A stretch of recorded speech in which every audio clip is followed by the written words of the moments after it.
So, I got a fun little story for you guys. It's story time with the Strive. Who would have thought? No, I'm kidding. But this story is about an NBA team called the Charlotte Hornets. I'm pretty sure most of you guys know that team. They're my favorite NBA team. I've been rooting for them ever since they've been back in the league. And the story is, I remember a time when the Hornets made it to the playoffs back in 2016. And then from that time to about 2019, the Hornets, for like a 3-4 year stretch, were always very, very mediocre. They would get 7th, 8th seed, or they would be at least at the 10th seed. They would be around that area, like from 8th to like 10th seed every single season. Their best player was Kemba Walker, and then their second best player was always debatable. It always changed every year. At one point in 2016, it was Al Jefferson. And then as we got rid of Al Jefferson to that point, I think by time in 2019 when Kemba was about to leave, you could debate our second best player was like, it's very debatable, but I would say maybe Jeremy Lamb. But no really great second player. And knowing Kemba Walker, who he is now, and I knew at the time Kemba Walker would never be a number one player on a team. Like, I always felt like Kemba Walker could be the second or third best player on a championship team, but I never thought to myself that he could lead a team by himself.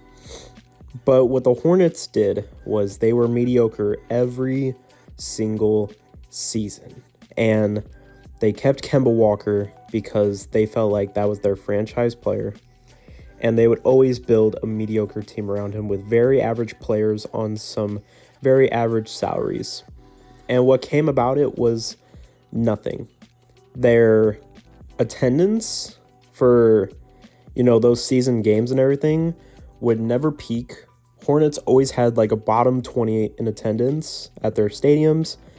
And that's because they were always a mediocre team, and they could never get good trades because no one wanted to go to Charlotte, because Charlotte at that time, which kind of still is, they're kind of known as a smaller franchise. A lot of people don't want to go there, which is kind of weird because Charlotte, if you guys have never been to Charlotte, Charlotte is an amazing, beautiful area filled with, it's a beautiful area. Like, you guys should look it up. It's a beautiful place, but Charlotte, it's very surprising to me that, hopefully in the future, I think Charlotte will become a better place to go to.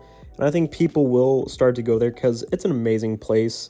If you look at interviews and stuff for players that play for Charlotte right now, they love the place because it's just so beautiful. It's a great place to live.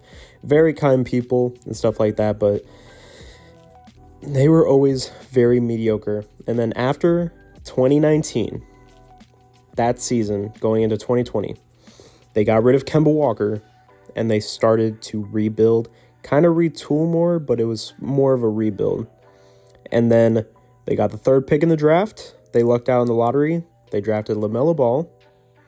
And then from then on out, they have now been performing above status because they were able to bring in younger players just in a very small time, like a very small timeline, and now they're building a team that's even better than the team that they had those 3 mediocre years. And the reason I bring up this point is because the Pacers, to me, ever since Paul George has left, they have been one of, just like the Hornets, a very mediocre franchise. And I understand, okay? So, a lot of people always ask, why would you want to be a mediocre team? And it's very hard to restart, especially in the NBA, because it's very hard with a lot of the teams that, let's say in the East, okay? You have the Bulls, the Nets, the Heat, and Bucks. They have generational talents. And for your team to get to those spots, you need a generational talent too. And usually in the NBA draft, you only have not even 10. You only have like a couple generational talents. It's hard to find a superstar. And most of these teams are looking for that the next top 10 player, and it's hard to do that. And a lot of times it could also be because of the management too, the front office. And I think the Pacers, after losing Paul George, who is a top, I would say he's at least top 20 in the league, I would say. Losing a player of that caliber after having years with Reggie Miller and those Pacers in the early 2000s, and then finally getting a player like Paul George and Danny Granger later in the 2010s, and now to this, where they tried to retool, but they never could bring in a consistent team. I think what they're finally realizing is we can't keep being mediocre.